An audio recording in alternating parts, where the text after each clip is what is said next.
Good afternoon, students. Welcome to another day of learning. So today we are going to bring what you already knew and we're adding to what we would have learned in the previous lessons, and we are enhancing our knowledge. Alright, so let's get excited to get into today's lesson. Alright, so before we get into today's lesson, let's go back. Let's go back to what we would have looked at in our last lesson. And as you can see here, as you should remember as well, our last lesson was based on, so it was based on the autocratic leader. And yes, we started to look at leadership styles, and then we got into the different types of leaders. So the last lesson we looked at the autocratic leader. And we did say that the autocratic leader is where we have the leader, he or she, they do everything themselves. They do not encourage teamwork when they have to make decisions, and so they do everything by themselves. Alright, so in the last lesson we looked at that. Now, I'm going to read a scenario for you.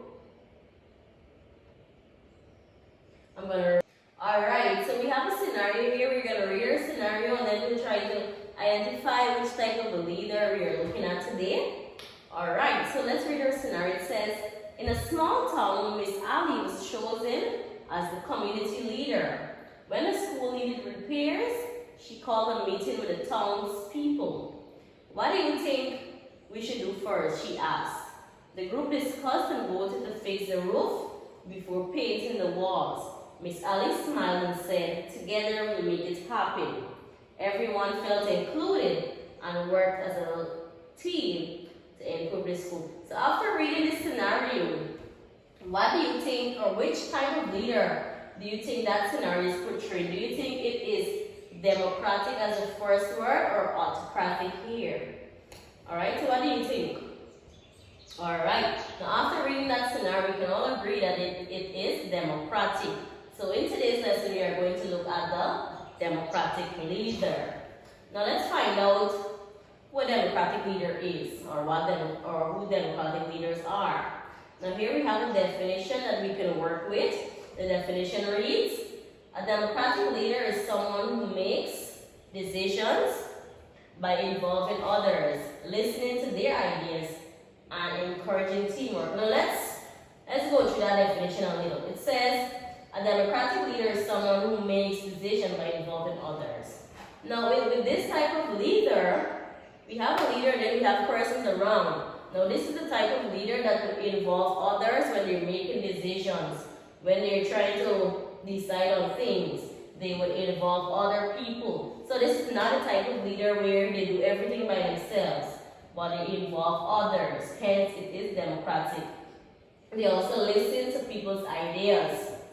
Alright, so they involve other people, they listen to what people would have to say, and they also encourage teamwork. So this is the definition of the democratic leader. I'm going to read the definition again, and then you will do so. A democratic leader is someone who makes decisions by involving others, listening to their ideas, and encouraging teamwork. So we would have established a definition here. Now we're going to get into some good things and some not so good things about the democratic leader. Alright, so we have some disadvantages here. We have 3. The first one says, encourages teamwork and cooperation. Just like the definition would have said, the democratic leader, they would encourage teamwork. They allow teamwork to happen. They see that teamwork happens. So we have the team and then they work together, they cooperate to get the work done. Alright, so that is something that is good about the democratic leaders. Then we have people feel valued and motivated. Now, you're in a team, and you're sharing your ideas, you're sharing your opinions, and to have someone listening to you, and to work with you, you will obviously feel motivated, you will feel valued, and by feeling like that, you will be encouraged to continue sharing and to continue giving to the team. Then we have decisions are often well thought out because different ideas are considered. Now, yes, we're working in a team, we have a democratic leader. Decisions are well thought out because there are different ideas. Different people in the tea, everybody put their ideas together and then we make a final decision. So that's another good thing about a democratic leader. Now let's go into some disadvantages. Now these are some things that are not so good about the democratic leaders, alright? The first one says, decision making can be slow because everyone is consulted. Now let's say for instance, we have a team of probably 10 persons and we have to make a decision by, today's Friday. We have to make a decision probably by tomorrow. And we have 10 persons and we have to go through one by one. So they're saying here that the decision making process, it can be slow because everyone needs to be involved, everyone needs to be consulted. That is something that is not so good. And then we have conflicts may arise if people disagree too much.